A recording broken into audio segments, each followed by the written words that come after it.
अस्सलाम वालेकुम ख़वातीन हज़रात, एक बहुत ज़रूरी वजाहत और माजरत के लिए मैं हाज़िर हुआ हूँ।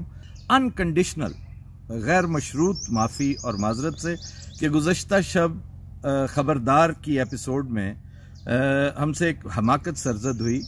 ये मिसाल यहाँ पर जिस तरह अपेयर हुई है वैसे बनती नहीं थी। जंग ओहद का हवाला देकर मैंने जो बात कह दी मैं उस पर माजरत खा हूँ और खुदा न खास्ता इससे दूर दूर तक कोई तसव्वुर भी नहीं किया जा सकता कि सहाबा की शान में गुस्ताखी की जाए या कुछ ऐसी कुछ तंजिया को बात की जाए। Not at all.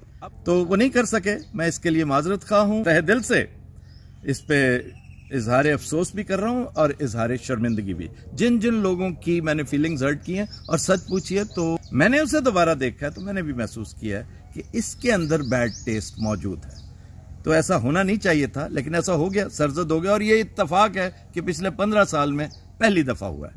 तो जिससे साबित होता है कि बंदा बहरहाल बंदा होता है, वो जितना मर्जी दाना बनने की कोशिश करे उससे भी हमाकत सरजद होती है। मैं एक बार फिर माजरत खा हूं। बहुत शुक्रिया।